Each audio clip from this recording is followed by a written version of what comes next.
Hello there, thanks a lot for coming by PosterCentral.com's video blog today. I'm Pete Howard, and look at this big, beautiful country and western, back when it was called country and western, jumbo window card for Country Music Hall of Fame member Hank Thompson. Boy, isn't this a nice one in such great condition. All that Hank Thompson had done by this point was amassed 19 top 10 country hits by now, on his way to 25 altogether in his career. And this one is from Klamath Falls, Oregon, as you can see up there, ORE for the interesting abbreviation before postal abbreviations got popular. There was once a super stash of concert posters found in Klamath Falls, Oregon, so many things I've blogged over the years happen to have been from Klamath Falls, very fortuitously for both me as a documentarian and all of us as collectors.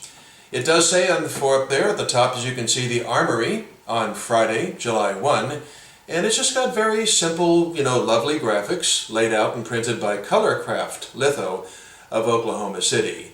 And check out the bottom of this, I just love that. It's got this nice home on the range feel to it, with a horse and a cactus and everything. It's really a nice touch, I like that.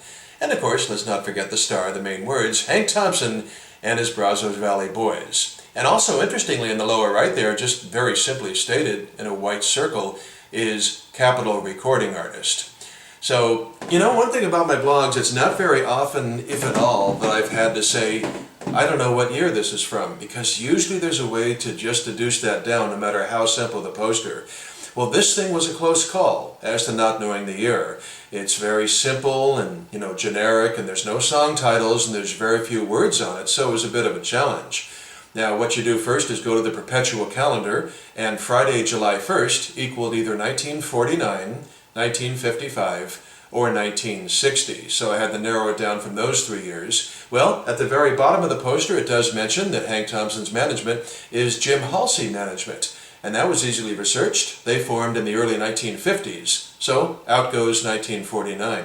So 55 or 60 though, those years are close together, and I really thought I was going to be stuck and just tell you, great poster, don't know what year. But then luckily, fortuitously, I stumbled across a photograph of this very concert poster sent to me a long time ago by an old friend, and he was a heavy, serious collector that really knew his stuff, and he had put 1955 on the back. So, wow, that was great. That was good enough for me, but for the purpose of this blog, I really like to make sure I have it right, so I did more research. And I came up with pretty darn good evidence that this indeed is not from 1960. And what I did was, I found a couple of Hank Thompson concert posters from 1957 and 1958 respectively. And I'll move them in here without the glare. Okay, you got 57 on the left and 1958 on the right. A pure coincidence, they're both from Klamath Falls, Oregon. And I haven't had my coffee yet this morning, so a little bit shaky, but there's a lot of evidence there. I mean, we know the years on this, by the way, 57. The graphics just seem more modern on these. His photo of his face is sharper and stuff. Capital's dome logo is on there and not just the words. And notice they both have a Falstaff beer logo. Now that doesn't mean by 1960 he was still with Falstaff, but still, all of this adds up to really pointing very strongly. It's in the courtroom, they call it circumstantial evidence and everything, really strongly toward this being 1955. So that's what it is, a 55 Hank Thompson window card that's just a real beauty to behold.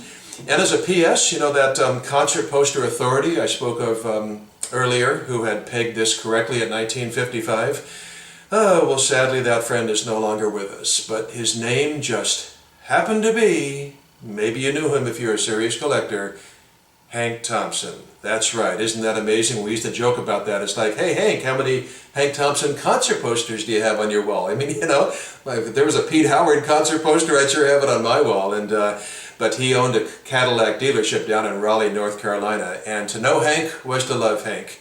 And he left a great legacy with poster knowledge and the items themselves. So we miss you, Hank. And we probably miss Hank Thompson the performer too, if you're a country music fan, and this is just a great, beautiful window card to, represent him from the 1950s. Thanks a lot for dropping by, have a good day, and we'll see you again soon. Bye-bye.